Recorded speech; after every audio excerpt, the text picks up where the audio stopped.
Hey there, bids, besties. Welcome to In Good Company, where business talk meets coffee chat vibes. I'm your host, Ashley Chamberlain, and today we have Ryan Sharp with Sharp Esquire, who somehow manages to make being a badass lawyer look easy.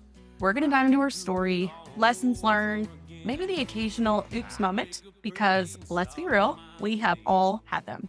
Welcome to the show, Ryan. Hello. Thanks for having me. I'm excited to be here. Awesome. So let's just kind of kick things off with your origin story, if you will. What made you decide to start Sharp Esquire? Were you caffeinated or maybe a little delirious? What happened when you made that choice? Well, I'll start by saying I'm always caffeinated. I'm very passionate, specifically about Dunkin' Donuts coffee. Drink way too much of it. But if you're going to have a vice, that's probably not the worst one to have ever. I spent so much time doing long range component planning and a lot of writing in my job. And I really wanted to go back to law school and become a planning and zoning attorney, which you'll find out is not what I ended up doing.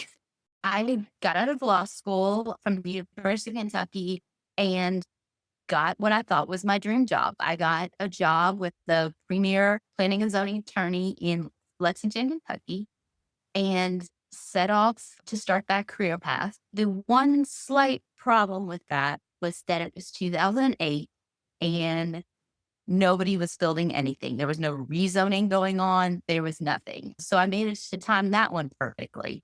And now I'm glad that it worked out this way.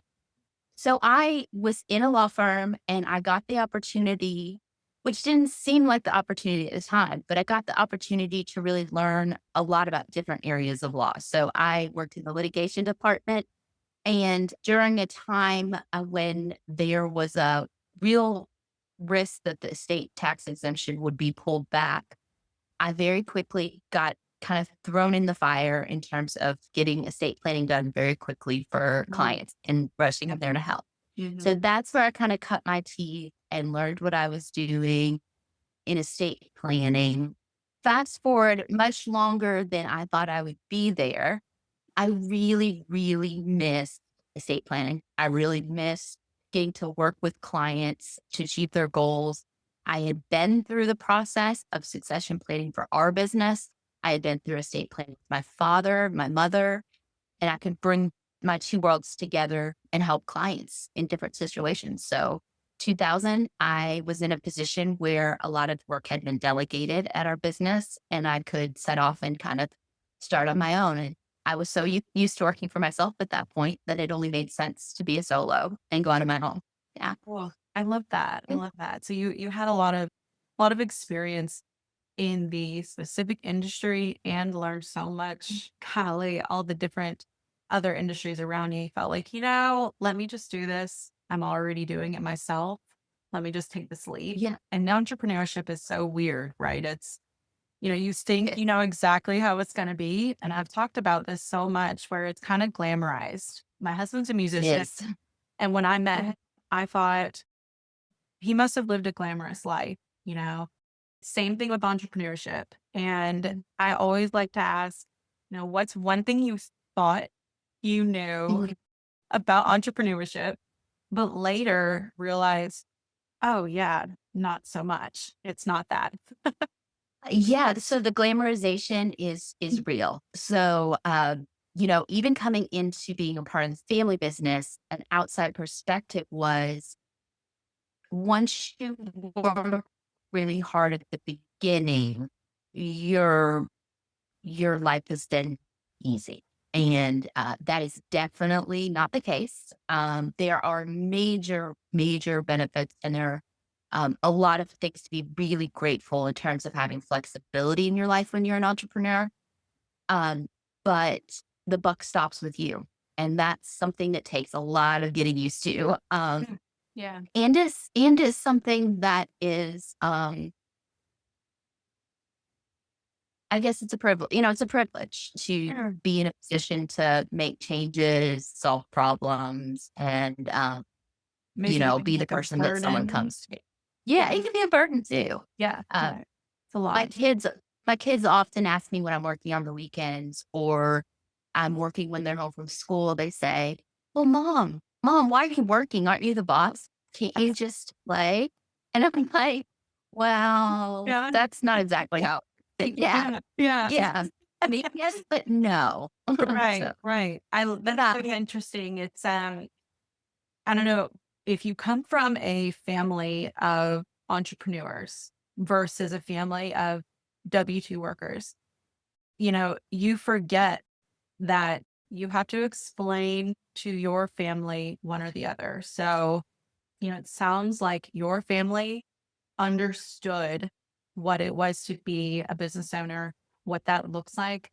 I myself had to tell my kids, like, I'm working, and they're like, it's nighttime, and they don't understand. yeah. But if your family gets it, golly, it feels like you have to explain a lot less. Do you feel like with a family like you had, you maybe don't have to explain those little things? Like, I know with Thanksgiving, but I'm like taking a phone call. Or do you feel like you just have really strong boundaries and that doesn't happen?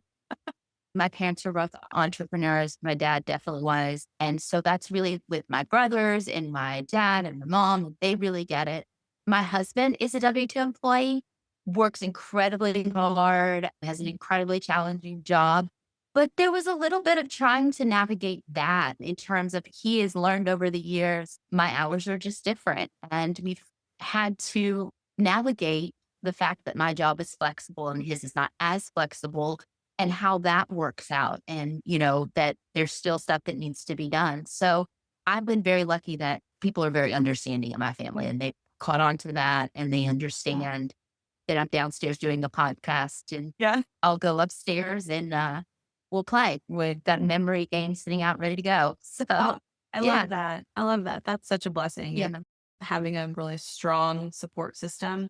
I think a lot of people that are just starting out or, have this dream of being a business owner, the glamorized version, they don't think about how, sometimes you are able to enjoy that flexibility. Sometimes, you can say, I have to do this personal thing and I just took the day versus other times you're working at night and they're like, I don't get it though. You took a day off, get your nails done or whatever you wanted to do, but now you're working at night. So where's the flexibility? With that kind of chaos sometimes in mind, this is kind of a yeah.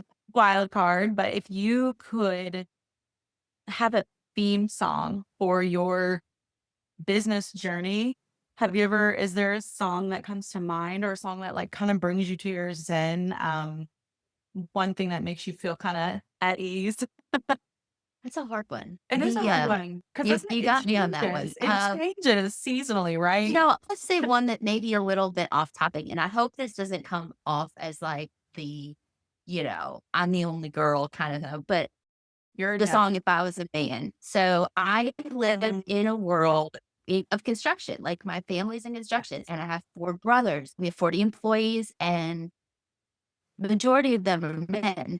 So I kind of have to shift gears. So that song always speaks to me a little bit. I think there are some really different challenges for women, but yeah. there's a lot of great opportunities for women that men don't get as well. So that one kind of stands out to me. Yeah, I love that. It's so funny because like what you do and really what I do most of the Yeah. time is such a like a masculine energy, right? It's Yeah. the law, taxes is such a masculine Yeah. energy. And so sometimes I like to use music as well to kind of bring me back to that feminine energy to feel like, there's a time and place to have that Yeah. masculinity, when you need it. I work with a lot of construction companies. And Yeah. so, you got to kind of put your head down and do it. But then sometimes you get in the car and you're like, all right, T Swift, like bring me home. So I can totally Yeah. that. Yeah. My daughter with her girly girl and 7-year-old vibe, it kind Yeah. of balances out my I love day, that. Yeah. so and in my practice, well, part of what I do a lot is sit down with married couples or Mm, sit down with siblings and their parents. Each family's dynamics are different, but there's some male and female vibes going on there at all times that for sure. complement each other. For So sure. I so love I that. enjoy that.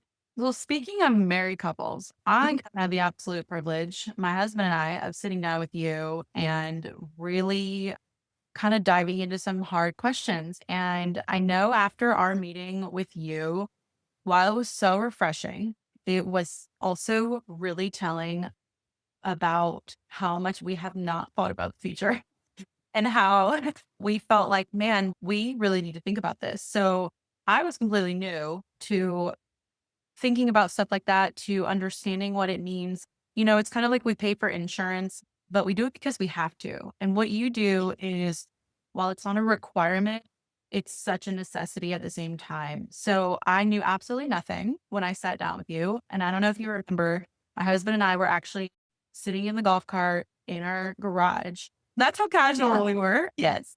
We thought it was going to be. And the questions that you asked really kind of hit home because we had so much to think about. So from someone that knew absolutely nothing to I have a lot to think about, tell tell me like I don't already know. When you are sitting down with a married couple, what are some of the things that you are going through? What are some of the things that you can help them with those hard questions that had husband and I up at night like, I can't believe we never thought about that. I can't believe we're just walking around not taking care of this. What does that kind of look like if someone comes to you? Well, first of all, when someone comes to me, I'd like to remind them, and I hope I reminded you of this, is that they've already taken a step that most people haven't taken. It's a big step. Yeah. So what I really like to do is get some information from the couple and get to know what their concerns are, what their values are. At the same time, I get a little feel for their family dynamics at that time. And then I really like to start with basics and do some education like we were talking about, because most people either come to me with, I don't know where to start, but I've thought we should do this, Yeah. or they come to me with something that they heard specifically they should do, and that thing may or may not end up being what's going to work best for them. Yeah. So, one of the biggest pieces of advice I can give is be willing to have the conversation and be willing to learn. And what I try to bring to the table, and there are a lot of estate planning attorneys like me that do this too. I like to really try to get people to think about comprehensive planning. So let's not just sit down and go, let's get this will, let's get this piece of paper. So we start by having a conversation about what values are, what biggest concerns are. And the majority of people are concerned about guardians for their minor children. Yep. If they have minor children, majority of my clients or potential clients come in wanting to make it easier for their family if something happens to them. So that's usually, I would say that's other than guardians for minor children, that's probably the number one goal that my clients come in with is Right. wanting to make it simple and easy and want to take care of your family. So I Yeah. hope that answers your question. Yes, it Yeah. does. I mean, that was why we came to you. We have little ones. And so anyone out there Mhm. that has little ones, ours are 7 and 13, and we travel a lot. And we kind of Yeah. talked to you about, it's a crazy world. Yeah. Things happen all the time. And having that plan, that peace of mind Yeah. could be everything. And, you as an entrepreneur, me as an entrepreneur, we're building, building, building. But then what happens after? Where does it go? How is it delegated? Who gets to decide that? And so do you feel like you have a lot of conversations around, the guardianship is one thing, but then people thinking about what happens to my legacy? What happens to my money? You can't take it with you. So what Yeah. happens to it? Yeah. So my clients come in and they have worked really hard their whole lives to build. There's one perspective that it's just stuff, but there's a real truth to the fact that, I know what my dad built. My dad started out in a garage, putting people's doors for people and Mm. in learning the industry. And I know the effort and the amount of his life he's put into that business and Yeah. to teaching us and how to be entrepreneurs. And that's not just money. That's something that you build for your family. And so I work with a lot of business owners who, they kind of, they have a succession plan in place. They kind of aren't sure. But what I really try to do is start from the very basics. Kentucky, if you don't have an estate plan, you're wrong. You do. The state's made it for you. So Yeah. you do have one. And so I usually start with, here's what would happen if you did nothing. And then people usually have a pretty good idea of what they want to happen to their stuff and their business. And Yeah. once we kind of get in that conversation, then we can try to find the best solution to make those things happen. So, Yeah. I love that. You are so good at educating. Let me say that because I left that meeting like, wow, I had no idea what would happen if I did nothing. So you like one thing I noticed is we didn't go in feeling like, well, our only option is to go with Brian. That you're so yeah, good educating. Here's what will happen if you do nothing. Just like black and white. But you also gave options. So it's not like your money is just mhm, burned and they're like, well, see you later, Ashley. yeah, This is what happens. And then here's a way to kind of take control of that. I really love that you do that because you're not gatekeeping, which is so special. Why I love talking to you about that stuff. yeah. Yeah, it is tricky. And my goals and my values for my firm, and also, I guess, my business plan is to offer education first. So if someone comes to me and they want basic education, and they decide they're gonna go a different route, or they decide they're gonna go with someone else, that's their choice, that's Yeah. fine. But what I want to do is educate first, and from a business plan perspective, my hope is that if I'm willing to give the education and demonstrate that I know, the answers to the questions you're seeking, then you'll trust me to be the person who sits down and designs your plan with you Mm. and then gets you Yep. to your goals. So I love that's that. that's from a value standpoint, and that's a business plan standpoint. So Yeah, I love that. There's a lot of people that don't give you the options and they don't educate you on what you're doing and you just feel like you have to do it and there's no why. So that's so yeah, special. So, a lot of people like to say entrepreneurship is a lonely road or it's lonely at the top is what I was always told. And I know, you and I connected through a networking group online and that was just the tip of the iceberg. There's so many different groups out yeah, there. There's so many different ways yeah. to get connected. Who's been your biggest cheerleader, your mentor, your support system along the way? Well, I think the biggest thing for me, I've had one legal mentor in particular who I used to work for, who's been wonderful. The networking groups have really been willing to make connections. I know we are both members of the WOM Network, Yeah. and their willingness to like go out of their way to make a connection between two people has been pivotal to my business, not just to my business, but to my own personal ability to get out there and interact with other adults. You said that they say it's lonely in entrepreneurship. I find that to be absolutely false, to be honest. You can feel like that some days. You can feel like that some days. Like I'm the one that's here getting this thing done.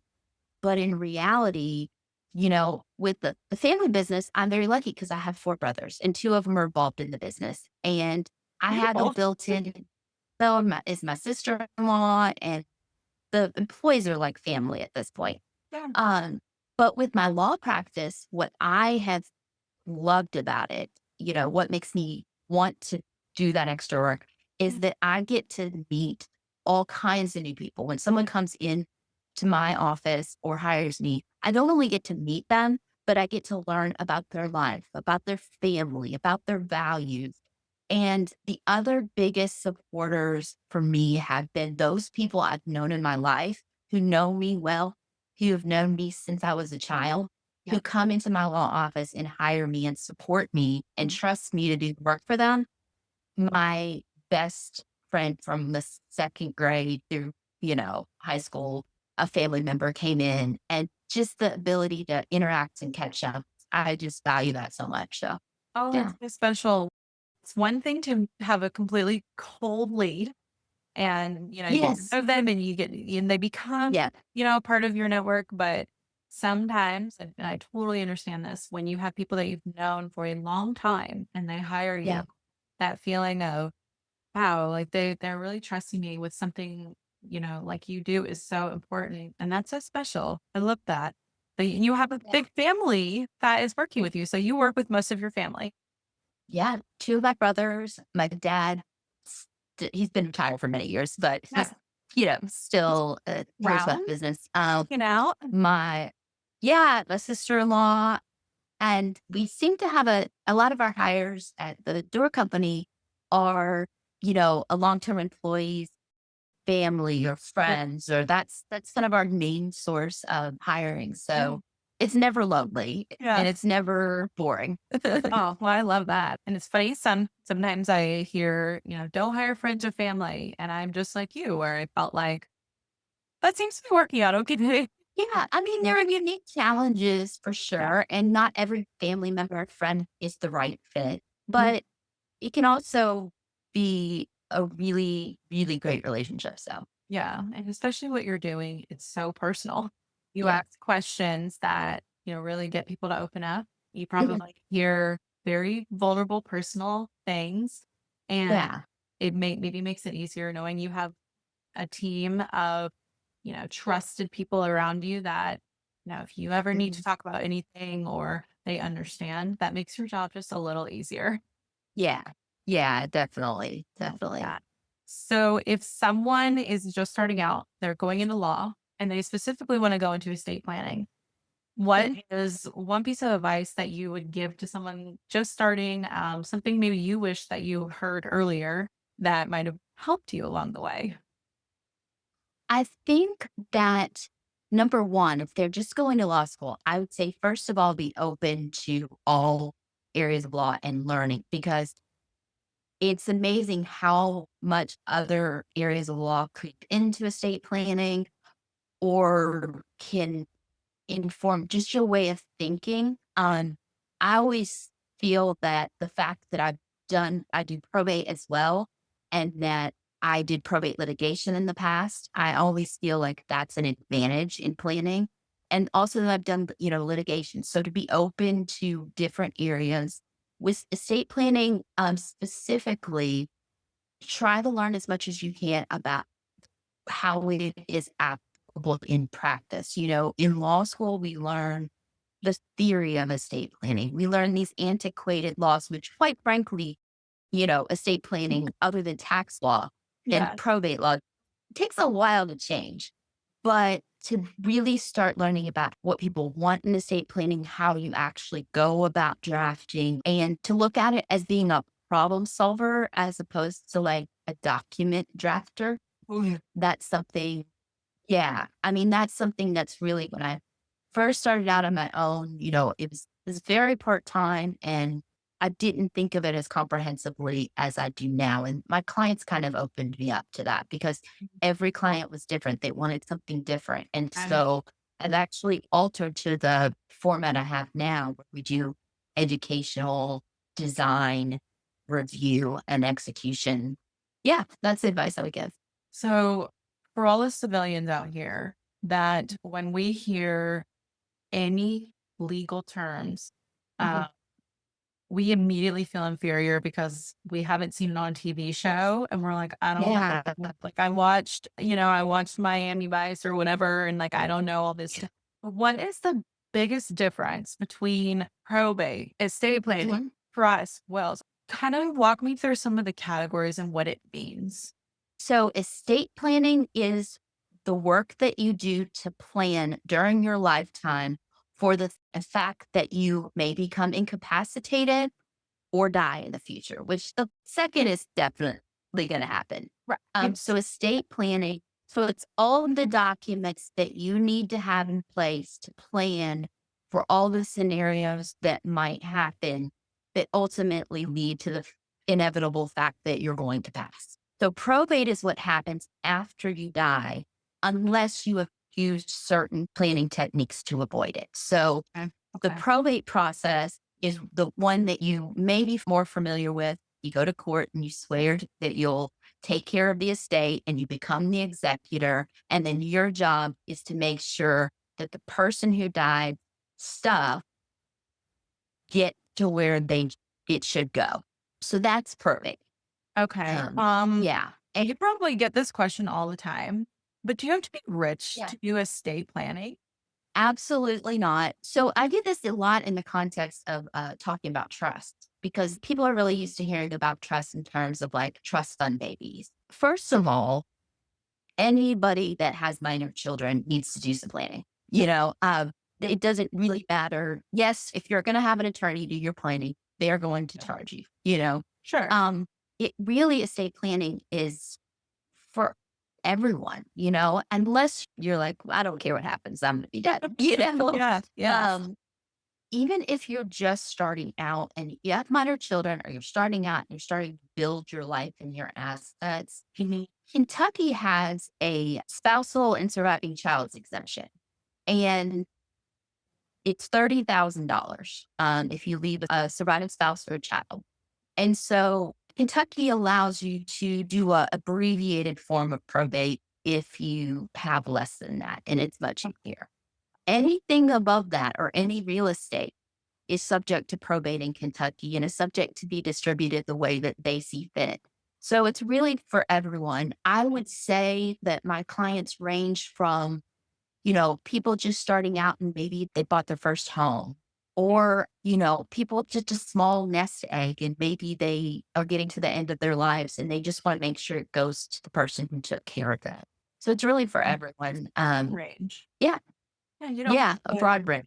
be amongst the elite because sometimes people hear trust Yeah. and they think, oh, well, I'm not a millionaire. So that doesn't apply. Yeah. No, and that trust planning can be really beneficial for a number of reasons for people who aren't really high net worth. So you definitely don't have to have a taxable estate to make trust planning make sense. So a couple of the abbreviated version of how I educate on revocable living trust planning, there's a lot of people that want to achieve other things other than, dealing with high net worth taxable estate. One of the biggest reasons people do trust planning is to avoid probate. Another big reason that makes sense for a lot of people is this idea that maybe you accumulated enough wealth that if your child was a minor when you passed, you wouldn't want them to get that in a big lump sum when they turn 18. Right. So we can trust planning and some testamentary trust planning, which is, probably a conversation for later, but to avoid those things and to meet parents' goals and making sure their 18-year-old doesn't end up with a couple $100,000 Right. below it. So they're Yeah. not Yeah. responsible to Yeah. handle all that. Yeah. That's really good. So it doesn't have to just be for the elite, high percentage. It can be for anyone that wants that peace of mind. Yeah. Um, Yeah. and you are licensed in the state of Kentucky. Can you work Yes. anywhere else, or is it specifically Kentucky? What does that look like? No, I'm licensed in Kentucky. I only work in Kentucky. There are some trusts that I can create here with some other planning that's done out of state. But Okay. primarily my clients are here in Kentucky. I wish I was licensed in Indiana as well, Mhm. but I'm not really sure at this point in my career. I'm willing to Yeah. set for the bar. Uh, I I don't blame you. Yeah, yeah.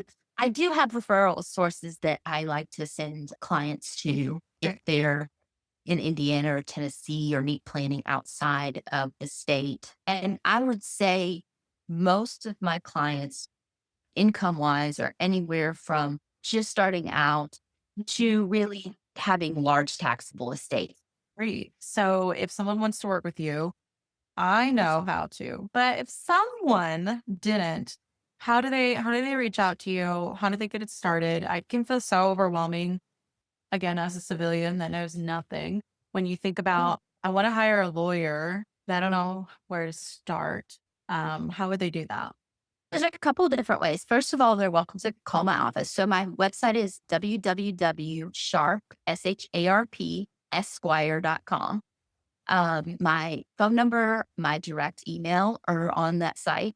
Okay. The best thing to do is to reach out to me and we'll schedule what I refer to as a peace of mind planning session. So that's a session when we meet in my office or we meet via Zoom and we do the educational piece and I get to know you. Or they can send me an email and get on my list for the next webinar that I host. I have a series of webinars. I'd like to do them more often than I do, but it really goes through kind of the same information that we go through in our peace of mind planning sessions. Okay. without the get to know you portion so Yeah. much. Yeah. But you really, if you can schedule one of those, it's a really good way to get started, Yeah. to learn, to kind of get navigated towards where you Yeah. want to head in your planning. Get your Yeah, feet wet so you don't feel so intimidated. I love that you do webinars. That's so cool. So are you gonna keep doing the webinars going forward? I believe my next one will be scheduled for April, so I'll put that information out there. Yeah. Um, it Beautiful. will focus on the question, will the state take my money when I die, and debunking myths in estate planning.